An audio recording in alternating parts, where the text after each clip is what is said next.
2025 BTC নিৰ্বাচন হ'বলৈ গৈ আছে।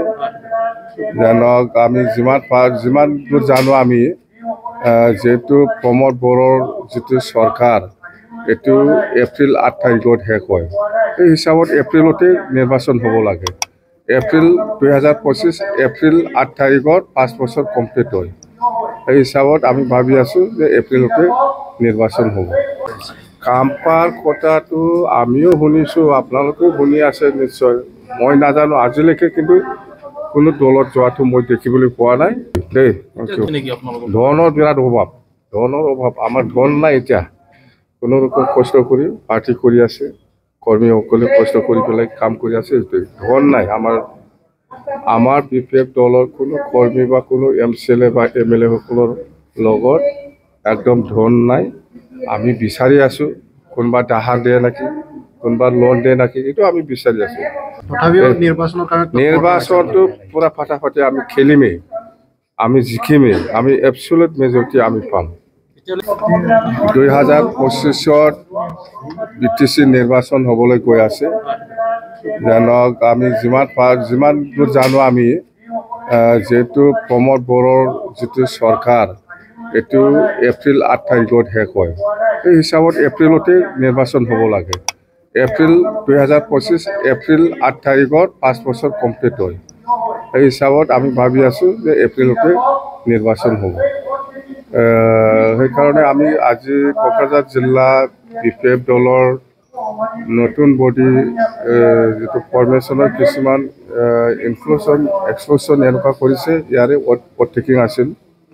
এই অ'ট টেকিঙৰ সময়ত হোৱা আগতে যিখিনি মোক ভাষণ দিবলৈ সুবিধা দিছে, ইয়াতে মই কৈছোঁ যে আমাৰ যিটো চেণ্ট্ৰেল কমিটি আৰু কোকৰাঝাৰ ডিষ্ট্ৰিক্ট কমিটি আৰু চেণ্ট্ৰেল কমিটিৰ যিটো BPF দলৰ অফিচ, এই অফিচটো ইলেকশ্যন শেষ হোৱা নেক্সট দিনাই আমি ভাঙাই দিম। যিহেতু চৰকাৰ আহিবই, আমি এই অফিচটো আমি বনাম।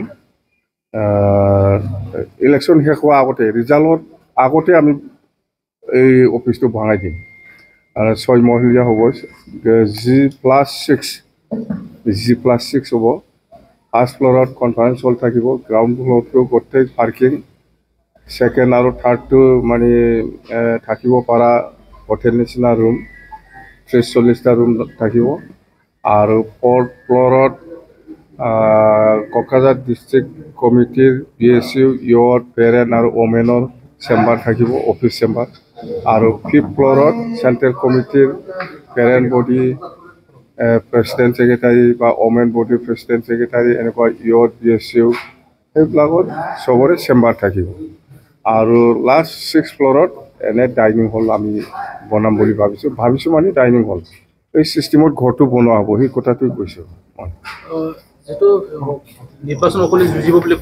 নিৰ্বাচন আমাৰ সেইদিনা 19 তাৰিখত খাজুলগাঁৱত CWC মিটিং হৈছে। ইয়াতে নিৰ্বাচনটো BPFে অকলে খেলিব বুলি ডিচিশ্যন লোৱা হৈছে। যিহেতু আমি MP নিৰ্বাচনতো অকলে খেলিছোঁ আৰু যোৱা বাই ইলেকশ্যনতো আমি অকলে খেলিছোঁ। আৰু 2020 চনত যিটো BTC নিৰ্বাচন, ইয়াতো আমি BPFে অকলে নিৰ্বাচন কৰিছোঁ। কথা সেইটোৱেই। মাজত MLA 2021 যিটো MLA ইলেকশ্যন, ইয়াত আমি কংগ্ৰেছ মিত্ৰজোঁট লগত আছিল, এতিয়া কিন্তু নাই। কথা সেইটোৱে। আমি কি কয়, চৰকাৰ আহিলে আমি কি কাম কৰিম সেইবিলাক আমি প্লেনিং কৰি আছোঁ। এডুকেশ্যন ছেক্টৰত হওক, এগ্ৰিকালচাৰ ছেক্টৰত হওক, আৰু ইয়াং যুৱক যুৱতীসকলৰ ক্ষেত্ৰত আমি কেনেকৈ আমি BTC চৰকাৰ হিচাপে সহায় কৰিব পাৰে, ইহঁতক কাম কৰাৰ ক্ষেত্ৰত বা এংগেজমেণ্ট কেনেকৈ দিব পাৰে, সেইবিলাকৰ ক্ষেত্ৰত আমি চিন্তা চৰ্চা কৰি আছোঁ, কেনেকৈ কাম কৰি যাম। মুঠতে আমি এইবাৰ প্লেনিং হিচাপে আমি কাম কৰি যাম। আৰু মাটিৰ পাট্টা দিয়াটো স্পষ্ট কথা, আমি দিমেই।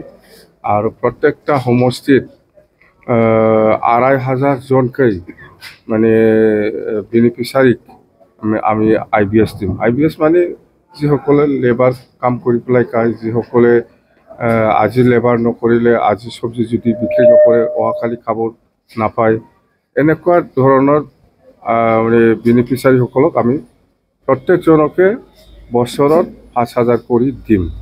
এক বছৰত আমি 5,000 দিম। বছৰত একবাৰ আহে আমাৰ পইচাটো। মুঠতে একটা সমষ্টিত 2,500 জন বেনিফিচিয়াৰীয়ে 5,000কৈ পাব। আৰু প্ৰত্যেকটা সমষ্টিত আমি 50টা সেল্ফ হেল্প গ্ৰুপক আমি পইচা দিম একটা বছৰত। এইটো হ'ল 25,000 কৰি। আৰু ইয়াতকৈ বেছিও হ'ব পাৰে। এইটো মুঠতে কিবা এটা মুঠতে আমি দিম সেল্ফ হেল্প গ্ৰুপক, এইটো আমি দিম। আৰু বেকাৰ সমস্যাটো কেনেকৈ সমাধান কৰিব পাৰে, আমাৰ MA MSc BA হিচাপ নাই আজিৰ দিনত। প্ৰত্যেক গাঁৱে গাঁৱে MA MSc পাছ হৈ পেলাই থকা, BA পাছ হৈ পেলাই থকা এনেকুৱা বহুত ল'ৰা ছোৱালী আছে। সিহঁতৰ কাৰণেও আমি কিবা এটা কাম কৰি দিব পাৰে নেকি, এই বেকাৰ সমস্যাটো সমাধান কৰিব পাৰে নেকি, কিবা একটা মানে মিনিমাম হ'লেও সমাধান কৰি দিব পাৰে নেকি। ইয়াৰ কাৰণে আমি 100 crore চিন্তা কৰিছোঁ। বছৰত 100 কোটি আমি ব্যৱহাৰ কৰিম এই যুৱক যুৱতীসকলৰ কাৰণে। বেকাৰ সমস্যাটো অলপ হ'লেও যাতে আমি সমাধান কৰি দিব পাৰে তাৰ কাৰণে এইবিলাক প্ৰজেক্ট আমাৰ আছে। আৰু এডুকেশ্যন ছেক্টৰত আমি কৈছোঁ ওদালগুৰিত বড়োলেণ্ড ইউনিভাৰ্চিটি কেম্পাছ আমি বনাম। আৰু চালবাৰীত আমি কিংবা একটা কলেজত মানে MLAকে আপগ্ৰেড কৰি পেলাই কৰিব পৰা সুবিধা দিম। মঞ্চলপুৰতো কৰিম, তামোলপুৰতো কৰিম। মুঠতে একটা সাব ডিভিজন বা ডিষ্ট্ৰিক্ট হেডকোৱাৰ্টাৰবিলাকত এই সুবিধাটো আমি কৰি দিম।